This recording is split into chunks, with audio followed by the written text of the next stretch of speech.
இன்னைக்கு வந்து மட்டன் பிரியாணி நம்ம செய்ய போறோம். அதுக்கு வந்து எலும்போட இருக்கிற மட்டனா இருந்தா நல்லாருக்கும். நான் 1/2 கிலோ மட்டன் எடுத்திருக்கேன். அத வந்து மட்டன வந்து எடுத்து கழுவிட்டு, அதுல மஞ்சப்பொடி அதாவது 1/2 ஸ்பூன் போட்டுட்டு, 1 ஸ்பூன் வந்து இஞ்சி பூண்டு பேஸ்ட் போட்டுருக்கேன். போட்டு 1/2 ஸ்பூன் வந்து உப்பு போட்டுட்டு, விசில் வச்சு 1/2 வேக்காடு வேக வச்சு வச்சிருக்கேன். நீங்க பார்த்தீங்கன்னா தெரியும். பாருங்க. ஸோ இந்த அளவுக்கு இருந்தா போதும். இந்த அளவுக்கு விசில் வச்சு ஆஃப் பண்ணி வச்சுக்கோங்க. ஆஃப் பண்ணி வச்சதுக்கப்புறம், இப்ப நம்ம பிரியாணி எப்படி செய்யலாம், அதுக்கு தேவையான பொருட்கள் என்னன்னு பார்க்கலாம். இதுக்கு வந்து 2 கப்பு அளவுக்கு வந்து சீரக சம்பா அரிசி எடுத்திருக்கேன். அதாவது கழுவிட்டு ஊற வச்சிருக்கிறேன். எப்பயுமே வந்து அரிசியை கழுவிட்டு ஊற வைக்கிறது தான் நல்லது. அட்லீஸ்ட் 1/2 மணி நேரமாவது அது ஊறணும். ஸோ இப்போ ஊற வைப்போம். இதுக்கு தேவையான பொருள்னு பார்த்தா வந்து வெங்காயம், அடுத்தது இஞ்சி பூண்டு பேஸ்ட்டு, கொத்தமல்லி, தக்காளி, கிராம்பு, பட்டை, தயிர், பச்சை மிளகாய், பிரிஞ்சி இலை, புதினா, எண்ணெய், உப்பு. அடுப்பை ஆன் பண்ணிட்டேன். அடி கனமான பாத்திரத்தை எடுத்து வச்சுக்கோங்க. நான் எப்பயுமே பிரியாணி ஓப்பனில் தான் செய்வேன். 10லேருந்து 12 டேபிள் ஸ்பூன் அளவுக்கு வந்து நீங்கள் வந்து ரீஃபைண்ட் ஆயில் ஊற்றிக்கலாம். அது ஊற்றும் போது 2 டேபிள் ஸ்பூன் வந்து நெய் கூட ஆட் பண்ணிக்கலாம். இன்றைக்கி நான் வந்து நெய் ஆட் பண்ணாமல் உங்களுக்கு சொல்லி காட்டுறேன். புதினா வந்து நான் வந்து 2 கைப்பிடி அளவுக்கு எடுத்திருக்கேன். அதாவது 2 கைப்பிடினா நம்ம ஊருக்கு பார்த்தா ஒரு கட்டே நீங்கள் போடலாம். நான் இந்த ஊருக்கு ஏற்ற மாதிரி நான் கைப்பிடியாக 2 கைப்பிடியாக எடுத்து வச்சுருக்கிறேன். புதினா எவ்வளோ போட்டாலும் நல்லாயிருக்கும். அதாவது மேக்ஸிமம் ஒரு கட்டு அளவுக்கு நம்ம போட்டுக்கலாம். ஆனால் அது வதக்குறதுல தான் இருக்குது. காம்பை ஆட் பண்ணவே கூடாது. எப்பயுமே மட்டன் பிரியாணிக்கு வந்து புதினா மட்டும் போடுறது தான் நல்லாயிருக்கும். பாருங்கள், புதினா வந்து கருகக்கூடாது. ஆனால் அதோட கலர் வந்து சேஞ்ச் ஆகிருக்கணும். எல்லா கலரும் வந்து சேஞ்ச் ஆனதுக்கப்புறம் தான் வந்து மற்ற எந்த பொருளையுமே நம்ம போடணும். இப்போ எல்லா கலரும் சேஞ்ச் ஆகிடுச்சு. பாருங்கள், நம்ம எவ்வளோ போட்டோன்ற மாதிரி தெரியும் புதினா. ஆனால் பார்த்தா வதக்குனதுக்கப்புறம் இருக்கிற மாதிரியே தெரியாது. 2 பிரிஞ்சி இலை, 1 இன்ச்சு பட்டை, 3 கிராம்பு, வேணும்னா 1 ஸ்பூன் வந்து மிளகு ஆட் பண்ணிக்கலாம். அடுத்தது பச்சை மிளகா. 1 கப்புக்கு வந்து 5 பச்சை மிளகா போடலாம், காரம் ஜாஸ்தியாக சாப்பிட்றவங்களா இருந்தால். இல்லாட்டி 1 கப்புக்கு 4 போடலாம். நான் 12 போட்டிருக்கேன். நீளமாக கட் பண்ணி மட்டும் போட்டிருக்கேன். அதையும் இப்போ வதக்கிக்கலாம்.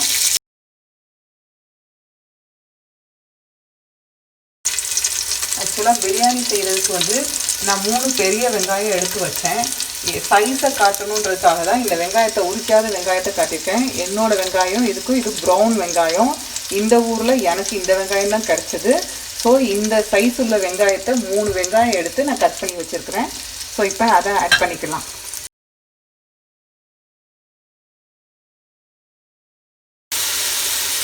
வெங்காயம் வந்து சீக்கிரம் வதங்குறதுக்காக அதுக்கு வந்து உப்பு போட்டுக்கலாம்.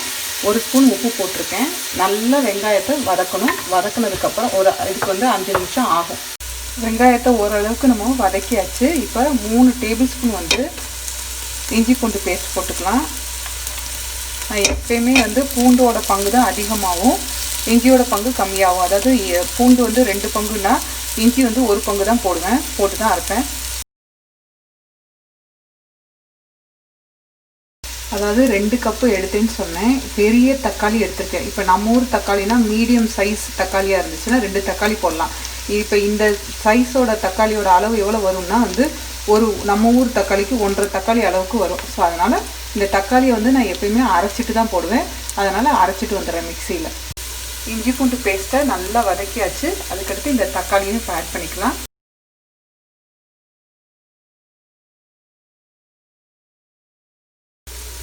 இப்போ தக்காளியும் நல்லா வதக்கியாச்சு. இந்த சமயத்தில் வந்து வெறும் மட்டனை மட்டும்,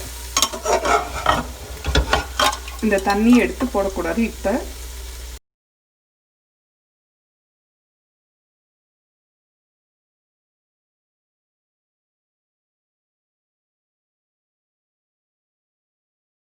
ஒரு 2-3 தடவை நல்லா பெரட்டி விட்டுட்டு 1/4 கப்பு வந்து தயிர் எடுத்து வச்சேன்.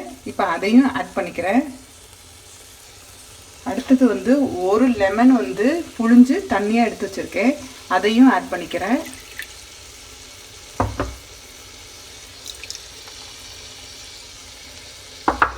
போட்டுட்டு இது ஒரு 2-3 நிமிஷம் வந்து மட்டனோட சேர்ந்து வேகணும். ஸோ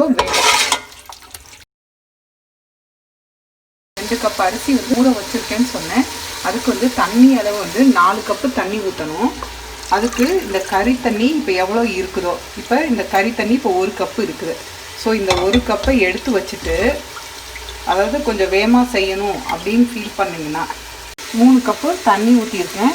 இதை வந்து ஃபஸ்ட்டு வந்து கொதிக்க வச்சுக்கிடுவோம்.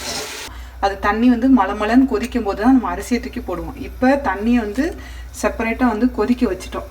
அப்போ வந்து இந்த அரிசியை வந்து ஃபஸ்ட்டு போட்டுட்டு தண்ணி இல்லாமல் எடுத்து போட்டுட்டு, இப்போ தண்ணி வந்து காய வச்சாச்சு. அந்த காய வச்சதுலே அந்த 1 கப்பு சாறையும் ஆட் பண்ணிட்டேன். ஆட் பண்ணதுக்கப்புறம் இப்போ ஆட் பண்ணிக்கிறேன்.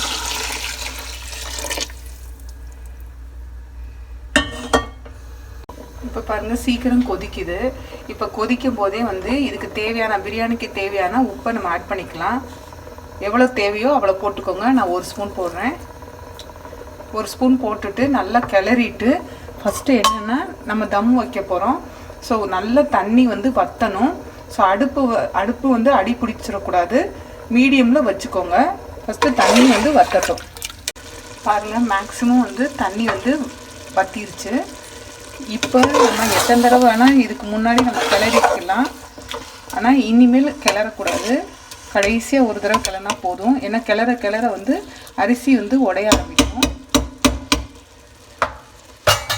இந்த சமயத்தில்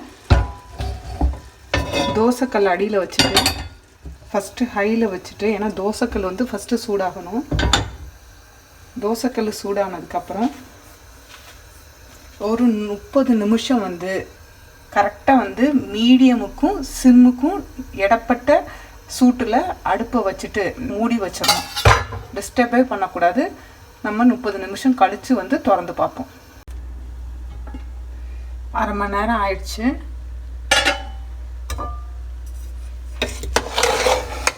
இடையில இது ஓப்பனில் வைக்கிறதுல என்ன பெனிஃபிட்னா வந்து இடையில கூட நம்ம பார்த்துக்கலாம். ஒருவேளை நம்ம மிஸ்டேக்கே விட்டுருந்தா கூட சரி பண்ணிக்கலாம். அதே மாதிரி இப்போ நம்ம மூடி வச்சு 30 நிமிஷத்துக்கு இடையில ஒரு 2 தடவை வேணால் ஓப்பன் பண்ணி கிளறிக்கலாம். ஆனால் அதுக்கு மேலே கிளற தேவையில்லை. பாருங்கள் நம்மளோட வந்து பிரியாணி வந்து முடிஞ்சிருச்சு. இப்போ வந்து கொத்தமல்லியை வந்து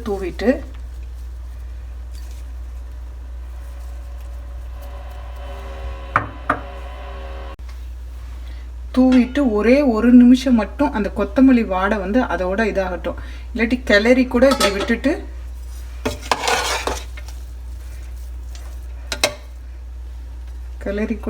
இன்னும் கூட கொஞ்சோண்டு போட்டுட்டு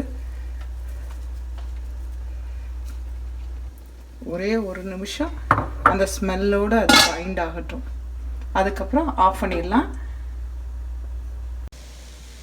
ஸோ நம்மளோட பிரியாணி வந்து ரெடி ஆயிடுச்சு. நான் செஞ்ச விதம் உங்களுக்கு பிடிச்சிருந்ததுன்னா நீங்களும் இதே மாதிரி செஞ்சு பார்த்துட்டு லைக் பண்ணுங்கள், சப்ஸ்கிரைப் பண்ணுங்கள்.